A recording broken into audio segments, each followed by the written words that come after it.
Before we begin tonight, because you are going to be the chosen person, please attest that we have not set anything up in advance. Is that correct? That's correct. Okay, cool. Because otherwise this would just be cheating, which I'm not against, but I want to do it without you guys knowing it. So, but this would never. I wouldn't do that. So normally I would pick somebody from a Zoom audience, but we're doing a little different tonight. So, question for you: are you a person that believes more in free will or destiny? I say destiny. Destiny. I had a feeling about you. You got the mask going and stuff. Chris, I think it's a combination of the two. I think sometimes what seems like a series of free will choices is actually fate steering you down that ultimate path of destiny. And tonight, you and I are going to see if we can create that moment together. And what I want to talk about these cards a little bit and educate some of the people here that might not be aware. A deck of playing cards has a lot of similarities to a calendar. See, it connects us in a much deeper way than you might have imagined. If you think about it, there's 4 seasons, there's 4 suits.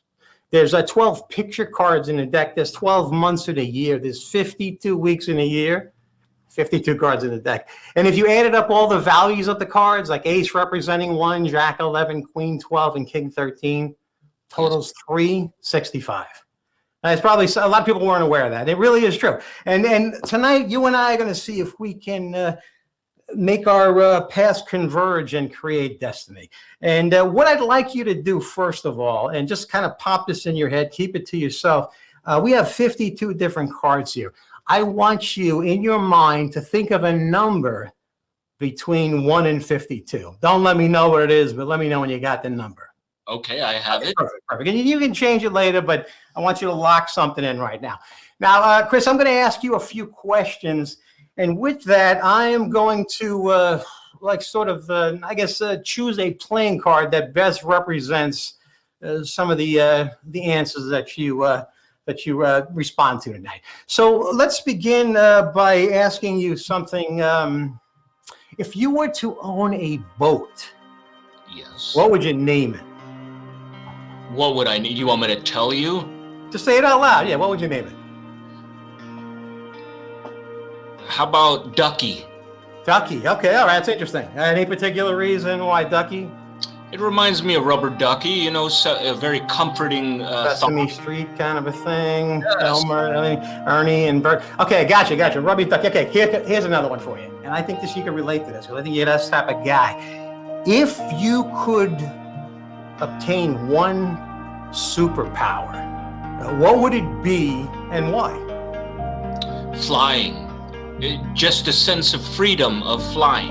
That's the second person that answered that with flying. That's interesting. Have you ever had dreams of flying like that? Those are pretty cool. Yeah, I did. They're surreal. They oftentimes feel real, but I definitely have this fascination over flying, or at least the thought of it. With the Rubber Ducky. Yeah. He could have his own little one of those little things, like the whole flying suit. And last question for you. And again, it's open for you.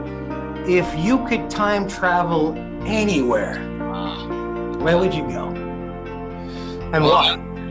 Well, you know that my character is Faust, a pantomime character. So I would love to go back to when pantomime had been sort of created, and that's like the early 1900s, 1970s. That would be something. That would be very cool. Yeah.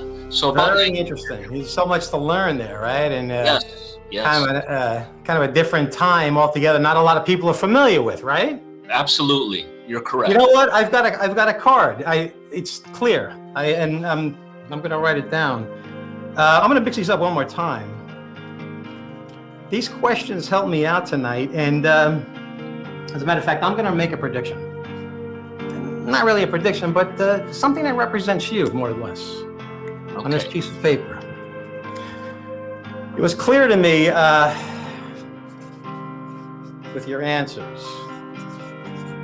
I'm going to write this down here, and I'm going to just put it right here, Chris. Okay. I can't change my mind at this point. I've already locked my decision in.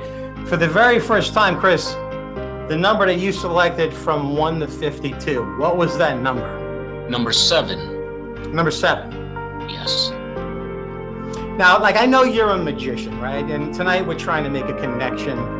My goal is to try to count down to the 7th card, and hopefully it'll be the card that I chose. Now, normally I would do this a little bit differently, but like, you're a magician, I want to do this in reverse. Okay. I'm going to show you the Jack of Spades was what I selected that represented you. A little reading on this, though. The Royal Jack of Spades. It's actually, you're destined for success. Well, it's definitely headed for success. And the Jack itself walks a fine line between hard work and wisdom, sort of like the spiritual and the physical world. And lastly, I picked the spade because it told me something about you, that you're the kind of guy that likes to look at magic in a more esoteric kind of way. And I think you kind of told me that by saying you'd like to go back in time with those times of the Mass. And I think that would be kind of cool. So it was clear to me that the Jack of Spades from your answers was that. And the rubber ducky sealed it all, but we'll talk about that another time. But with that said, Chris, you picked the number 7. Now, do you want to change your mind, or are you happy with 7? No, I'm happy with 7. Okay, I'm going to do this as slowly as I can. Let's take a look at the cards that you didn't select. Okay. Number 1, you would have selected the 7 of Spades. Okay. Number 2 would have been a 9. Number 3, Ace of Spades. Number 4. Number 5, you can stop at 5 if you want. No, I'll stick with 7. 5's the Jack of Hearts. No on 6? No. 6 was the 2 of Clubs. I'm going to isolate the one card, number 7. Number 8 would have been the 6 of Clubs. Okay. Number 9, number 10, number 11, number 12. My point is, Chris, every single card is completely different. And I'll be honest with you, brother, I don't see any Jack of Spades. I was trying to make a connection with you tonight, trying to create destiny. I don't see any Jack of Spades that represented you until now. Oh. Brother, I think we definitely made a connection. We definitely created destiny together in a very magical way. You definitely continue on your path of success, my friend. You're doing a great job, and I think the esoteric magic has definitely fit your style. So you've done a great job. Thank you so much, Raven. I can't tell you enough how you